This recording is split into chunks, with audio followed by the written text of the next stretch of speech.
আমাকে কোনো কাজ করতে দেওয়া হচ্ছে না, যেমন রাজ্যের রাষ্ট্রপতি শাসন জারি হলে সেরকম অবস্থা হয়, ঠিক এই রকম অবস্থা করে রাখা হয়েছে। ঠিক কি বলেছেন মমতা বন্দ্যোপাধ্যায়, পাল্টা বিরোধী দলনেতা কি বললেন, পরপর দেখুন। আমাদের ডিমান্ড ছিল আপনি এসআইআর করুন, কিন্তু on the eve of election আপনি এভাবে হারিডলি করতে পারেন না 2 কোটি মানুষকে বাদ দিয়ে। আর বাইরে থেকে অবজারভার নিয়ে এসে আপনি ডিও ইআরও বিএলও কারো কথা শুনছেন না। हम चुनाव बॉयकॉट नहीं करेंगे, एक गलती हम कभी नहीं करते, हम लड़के लेंगे। 6 महीने पहले से उन्होंने हमारा गवर्नमेंट को पूरा कैप्चर करके रखा, हमको कोई काम करने नहीं दे रहा है। Just like the president rule they are doing in Bengal, I will not leave it to them. Bengal is being targeted. SIR নতুন নয়, এটি নবম এসআইআর। ত্রুটিমুক্ত ভোটার তালিকা হবে, তাহলেই নির্বাচন হবে।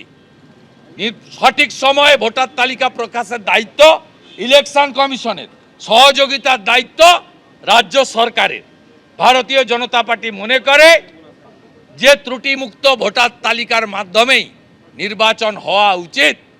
মৃত, ভুয়া, ডবল ট্রিপল এন্ট্রি, যারা অভারতীয়, বাংলাদেশি মুসলিম অনুপ্রবেশকারী, রোহিঙ্গা, একটা নামও ভোটার তালিকায় থাকা উচিত নয়।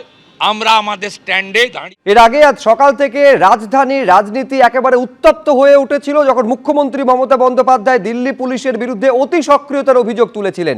ঠিক কিভাবে আক্রমণ সানিয়েছিলেন মমতা বন্দ্যোপাধ্যায় দেখাবো আপনাদের, পাল্টা বিরোধী দলনেতা কি বলেছেন দেখুন।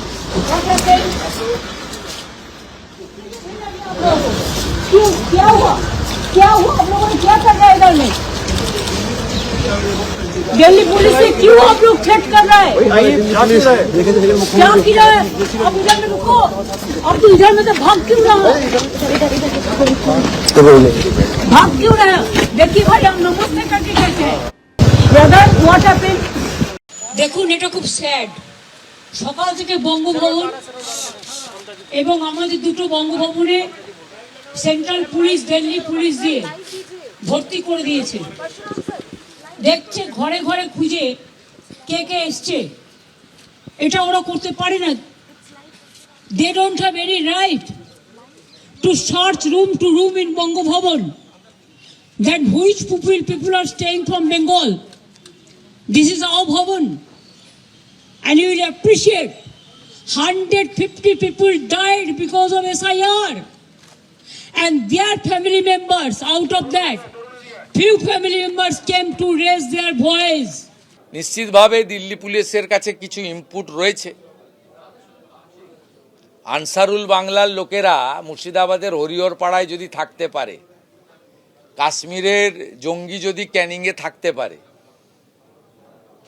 আর যদি সেই পিএফআই সিমিল লোকেদের সঙ্গে তৃণমূলের সম্পর্ক থাকতে পারে, সেক্ষেত্রে তারা খোঁজখবর তল্লাশি তো রাখবে। দিল্লির মতো হাই প্রোফাইল জায়গায় জাতীয় সুরক্ষা সবচেয়ে আগে। আমার মনে হয় মুখ্যমন্ত্রীর এই উস্কানি না দিয়ে দিল্লি পুলিশকে সহযোগিতা করা উচিত। এবিপি আনন্দ, এগিয়ে থাকে, এগিয়ে রাখে।